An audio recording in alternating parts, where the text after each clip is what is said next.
It was supposed to be just another quiet evening. My sister, Emily, had already gone to bed, leaving me alone in the living room, flipping through my phone and half listening to the hum of the TV. I'd moved in with her and her husband, Jake, after my breakup, thinking it would be temporary, a place to breathe, rebuild, and start fresh. But I never expected that the walls of this house would hold the secret that still keeps me awake at night. Jake was everything my ex wasn't: attentive, charming, and always making sure I felt welcome. At first, I thought it was just because I was Emily's sister. But the way he lingered in conversations, how his eyes held mine a little longer than they should, left me questioning things I shouldn't have. And then there was that night. It started innocently enough. Emily had gone out of town for work, leaving me and Jake alone in the house. We'd had dinner, talked about movies, and laughed about silly things. But as the night wore on, the mood shifted. Jake poured another glass of wine and sat closer, his knee brushing against mine. "You're really easy to talk to," he said, his voice softer than usual. I laughed nervously, brushing off the compliment. But his gaze lingered, and before I could respond, his hand was on mine. Bold scene. I should have pulled away, but I didn't. His touch sent a spark through me, one I knew was wrong but couldn't resist. His fingers trailed up my arm, and suddenly the space between us disappeared. His lips brushed mine, tentative at first, before hunger took over, and we were tangled in something I knew we couldn't undo. As the heat between us rose, so did my panic. But instead of stopping, we let it happen, crossing a line I knew could never be uncrossed. Hook and call to action. If you've ever been caught between what's right and what feels impossible to resist, you'll understand the turmoil I faced that night. Make sure to like this video, subscribe, and stay with me as I share how this secret unraveled my entire life. The next morning, the weight of what had happened hit me like a crashing wave. I woke up in my own bed, but the scent of Jake lingered on my skin, making it impossible to convince myself it was just a bad dream. My heart pounded as I heard the faint clinking of dishes from the kitchen. He was out there, acting normal, while I lay in bed, paralyzed by guilt. I wanted to pretend it hadn't happened, to walk out there, grab my coffee, and let everything go back to how it was before. But the memory of his hands, his mouth, his voice whispering my name in the dark made that impossible. I finally forced myself out of bed and into the kitchen. Jake looked up as I entered, his eyes scanning me like he was trying to read my thoughts. "Morning," he said casually, sliding a cup of coffee across the counter. I couldn't even look at him. "Morning," I mumbled, keeping my voice steady even though my hands trembled as I reached for the cup. For a few agonizing moments, we just stood there, the tension so thick it felt like I could choke on it. Bold scene. Then he stepped closer. Too close. His hand brushed against mine, lingering just long enough to make my skin tingle. I pulled away, but he caught my wrist, holding me gently but firmly. "Are we just going to pretend it didn't happen?" he whispered. I shook my head, panic flooding my veins. "We have to, but I can't stop thinking about it." His voice was low, rough, and it sent a shiver through me. "About you." My breath hitched as his thumb grazed the inside of my wrist. The same fire that had burned between us last night threatened to ignite again. But I pulled my hand free and took a step back. "No, we can't do this," I said, my voice trembling. He didn't argue. He just stared at me, his eyes dark and filled with something dangerous. And that's when I knew this wasn't over. It was only just beginning. The days that followed felt like torture. I tried to avoid Jake as much as possible, but living under the same roof made that nearly impossible. Every glance, every accidental touch, and every moment of shared silence reminded me of what we had done. Emily was oblivious, her usual cheerful self. She kissed Jake goodbye before work and teased me about being buried in my books. Her trust in both of us made my stomach churn, but it didn't stop the thoughts that kept creeping in when I was alone. Late one night, I was in the kitchen pouring myself a glass of water when I heard footsteps behind me. I didn't need to turn around to know it was him.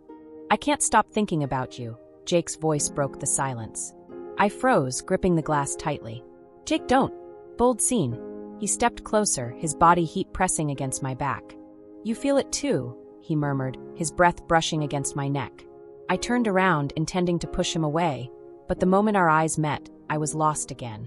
He cupped my face, and before I could stop him, his lips were on mine, hungry, desperate. I knew it was wrong, but my body betrayed me. My arms wrapped around his neck, pulling him closer as he pressed me against the counter. His hands roamed my body, leaving trails of fire everywhere they touched. "Stop," I whispered, but even I didn't believe it. He didn't stop. Instead, he lifted me onto the counter, his lips trailing down my neck, making me gasp. For a moment, the world outside disappeared, and all that mattered was how he made me feel, wanted, desired, alive. But reality came crashing back when we heard Emily's car pull into the driveway. We pulled apart, breathless and shaken. Jake ran a hand through his hair, his eyes full of regret and longing. "This can't happen again," I said, even though a part of me already knew it wasn't true. Jake nodded, but the way he looked at me told me this wasn't the end. It was only getting worse. I couldn't sleep that night. Every time I closed my eyes, I saw Jake, his hands on me, his lips trailing fire across my skin. No matter how much I told myself it was wrong, my body craved him. I hated myself for it. The next morning, Emily left early for work, and I tried to keep busy, scrubbing the kitchen counters and folding laundry. But when Jake walked in, shirtless and fresh from the shower, my heart raced. "Morning," he said, his voice low and rough. I didn't respond. I couldn't trust my voice, so I kept my head down, folding another shirt. But Jake didn't leave. Instead, he walked closer, stopping just behind me. "Bold scene. Are you going to keep pretending this didn't happen?" His voice sent shivers down my spine. I turned around, ready to tell him to stop, but he was already there. So close I could feel the heat radiating from his body. His hand slid up my arm, slow and deliberate, leaving goosebumps in its wake. "You don't want me to stop," he said, his voice a whisper against my ear. I tried to step back, but my legs hit the edge of the table, trapping me. Jake leaned in, his lips barely grazing my neck. I closed my eyes, my breath hitching as his hands gripped my waist. "Tell me to stop," he challenged. I opened my mouth, but no words came out. Instead, my hands moved up his chest, and before I knew it, I was pulling him closer. His lips crashed against mine, hungry and desperate. Clothes fell away as we stumbled back toward the couch. My mind screamed at me to stop, but my body betrayed me again, giving in to the heat and hunger that burned between us. When it was over, we lay there, tangled together and breathless. Reality hit hard, and I sat up, pulling the blanket around me. "This has to stop," I said, my voice shaky. Jake reached for me, but I stepped away. "I mean it, Jake. This can't happen again." But the way his eyes followed me as I left the room told me he didn't believe me. And maybe deep down, I didn't believe myself either. I avoided Jake for the next few days, but it didn't make the guilt, or the desire, go away. Every time we crossed paths, my pulse quickened. I told myself it was over, but the tension between us only grew stronger. Emily noticed something was off. "You've been quiet lately," she said one evening as we sat in the living room. Jake was upstairs, and I felt a strange mix of relief and disappointment that he wasn't there. "I'm just stressed about school," I lied, forcing a smile. Emily reached over and squeezed my hand. "You're doing great. Don't be so hard on yourself." Her kindness made my stomach twist. She had no idea what was happening right under her nose. Later that night, I went to bed early, hoping to escape the thoughts that wouldn't leave me alone. But sleep didn't come. Instead, I tossed and turned, replaying every touch, every kiss, every whispered word. Then there was a knock at my door. My heart jumped, and I knew it could only be one person. Bold scene. I opened the door just enough to see Jake standing there, shirtless and barefoot, his eyes dark with need. "What are you doing?" I whispered, stepping back as he pushed his way inside and closed the door behind him. "I can't stay away," he said, his voice low and rough. "You have to." I tried to sound firm, but the way he looked at me made my resolve crumble. He stepped closer, his hands cupping my face as his lips captured mine. The kiss was desperate, hungry, and I melted into him.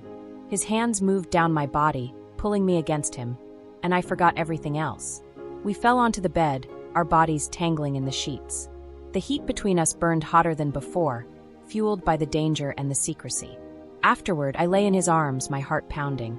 "This can't keep happening," I said, but my voice was weak, and we both knew it wasn't true. Jake kissed my forehead, holding me tighter. "We'll figure it out," he murmured. But I knew there was no figuring this out. We were already too far gone. The days blurred together after that night. Jake and I couldn't stay away from each other, no matter how many times we swore it would never happen again. Every stolen moment felt like fuel to a fire we couldn't control. Emily remained blissfully unaware, trusting us both without question. Her trust felt like a knife in my chest, but it didn't stop me from sneaking glances at Jake or brushing against him when she wasn't looking. One evening, Emily announced she had to work late. My stomach twisted as she kissed Jake goodbye and left us alone in the house.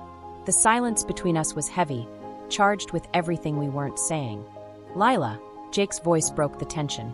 I turned to face him, already knowing what was about to happen but too weak to stop it. Bold scene. Before I could speak, he was on me, his lips claiming mine, his hands gripping my waist. I didn't resist. I couldn't. He lifted me onto the kitchen counter, his body pressing against mine as my legs wrapped around him. His kisses trailed down my neck, leaving me breathless and aching for more. "Tell me you don't want this," he whispered, his voice thick with need. But I couldn't. Instead, I pulled him closer, letting the heat between us consume me. We didn't stop. Not this time. Not when we knew it was wrong. Afterward, as we lay tangled together on the couch, reality hit me hard. "We can't keep doing this," I said, but my voice cracked, betraying the truth. Jake brushed my hair back, his eyes locked on mine. "I don't want to stop." And the worst part was, I didn't either. But deep down, I knew the walls we had built to keep this secret were already starting to crack. And it was only a matter of time before everything came crashing down. I started to feel like I was living two lives. One where I was Emily's loving sister, and another where I was Jake's secret. The guilt weighed heavier with each passing day, but the need for him never faded. If anything, it grew stronger, pulling me deeper into a place I knew I could never escape. Emily's late nights at work became more frequent, and Jake and I took advantage of every stolen moment. But with each encounter, the fear of getting caught grew. One night, Emily came home earlier than expected. Jake and I had been in the living room, dangerously close, his hand resting on my thigh as we whispered about how reckless we were being. When we heard the front door open, we jumped apart like we'd been burned. My heart raced as Emily stepped in, her eyes scanning the room. "Why are you two acting weird?" she asked, her brow furrowing. Bold scene. Jake covered quickly, standing up and stretching. "Just tired, that's all," he said, flashing her the same charming smile that had drawn me in. But I wasn't as smooth. My cheeks flushed, and I couldn't look her in the eye.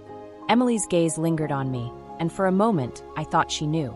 Later that night, I lay in bed, unable to sleep.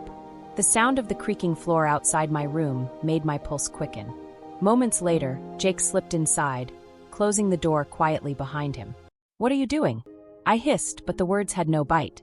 "I couldn't stay away," he murmured, climbing into bed beside me. I should have stopped him, but the moment his lips found mine, all my resistance crumbled. His hands roamed my body, igniting every nerve, and before I knew it, we were tangled in the sheets, lost in each other. But even as passion overtook me, a voice in the back of my mind screamed that we were spiraling out of control, and it was only a matter of time before we crashed. The morning after, I couldn't even look at myself in the mirror. My reflection felt like a stranger's, a girl I no longer recognized. No matter how many times I told myself it had to end, my body betrayed me every time Jake came near. But the guilt was becoming unbearable. Emily's smiles, her casual jokes, her complete trust, they all felt like daggers stabbing into my chest. That afternoon, while Emily was out, Jake cornered me in the hallway. "We need to talk," he said, his voice low but firm. "There's nothing left to say," I replied, stepping back. But Jake wasn't having it. Bold scene. He grabbed my wrist, pulling me closer until our bodies were flush against each other. "Stop pretending you don't want this as much as I do," he growled, his lips brushing against my ear. I shivered but shook my head. "Jake, this is wrong." "Then tell me to leave," he challenged, his fingers tracing my jaw. I couldn't. Instead, my lips parted, and before I knew it, he was kissing me, deep and urgent, like he couldn't stand being apart for another second. My resolve melted as his hands roamed my body, pushing me back against the wall. My heart raced as his mouth claimed mine again and again, each kiss pushing me further past the point of no return. We didn't stop until we heard Emily's car in the driveway. Jake pulled away, his chest heaving. "This isn't over," he said, before disappearing into the bedroom. I barely had time to fix myself before Emily walked in, cheerful and unsuspecting as ever. But as I sat across from her at the dinner table, forcing a smile and pretending everything was normal, I realized something terrifying. I didn't just feel guilty, I felt trapped. Trapped between my love for my sister and the passion I couldn't resist.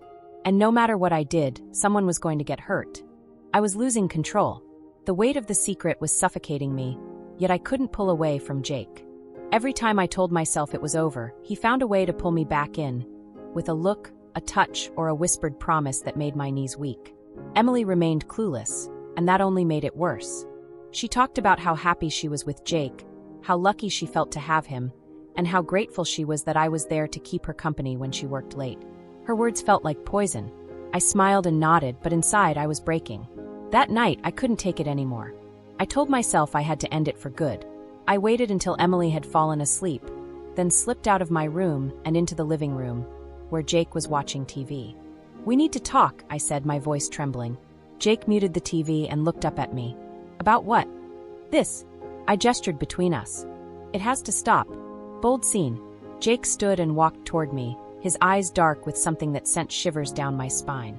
"You don't mean that," he said, his voice low. I stepped back, but he followed, closing the distance between us. His hands cupped my face, and before I could push him away, his lips were on mine. I melted into him, my body responding before my brain could catch up. His hands slid down my back, pulling me closer until there was no space between us. I moaned softly as his lips trailed down my neck, leaving a trail of heat in their wake. My hands tangled in his hair, and for a moment I let myself forget everything. Emily, the guilt, the consequences. But then the sound of a door creaking snapped me back to reality. We froze. My heart pounded as we waited, but no one came. "This is insane," I whispered, pulling away. Jake's breathing was heavy, and his eyes burned into mine. "You can't deny this," he said. I swallowed hard. "I have to." I turned and walked away, but deep down, I knew it wasn't over. And I had no idea how much worse things were about to get. The tension in the house had become unbearable. Every glance Jake and I shared felt like a ticking bomb, ready to explode. I could barely look Emily in the eye without feeling like the worst person in the world. But no matter how hard I tried to distance myself, Jake kept pulling me back in. That night, Emily decided to surprise Jake with a romantic dinner. She was so excited, fussing over candles and music, completely oblivious to the storm brewing right in front of her. I tried to excuse myself, but she insisted I stay and join them, just for one drink. I sat there, trapped between guilt and desire, as Jake's eyes lingered on me. When Emily stepped into the kitchen to grab dessert, Jake's hand brushed against my thigh under the table. My breath caught, and I shot him a warning look, but he didn't move away. Bold scene. Instead, his fingers traced slow, deliberate circles, igniting every nerve in my body. I shifted in my seat, desperate to keep control, but my body betrayed me, leaning into his touch. Emily returned, smiling, and I forced myself to act normal, even as Jake's hand remained on me, hidden, forbidden. When dinner ended, I fled to my room, heart racing. Minutes later, Jake followed. "You can't keep running from this," he said, closing the door behind him. I shook my head, tears pooling in my eyes. "We're going to get caught, Jake. And it'll destroy her." "But what about us?" he asked, stepping closer. "There is no us," I said, even as my voice cracked. Jake cupped my face, brushing away a tear. "You don't believe that." His lips found mine, and I gave in one last time, losing myself in the heat and desperation. But when it was over, reality hit harder than ever. Jake slipped out before Emily could notice, but I knew I couldn't keep doing this. Ending and call to action. I packed my bags the next morning and told Emily I needed space, a new start. She hugged me, trusting and unaware, and it broke me all over again. As I walked away, I wondered if Jake and I had ruined everything, or if this secret would stay buried forever. What would you have done in my place? Comment below and let me know. Don't forget to like this video, subscribe, and stay tuned for more stories that dig deep into the secrets we try to hide.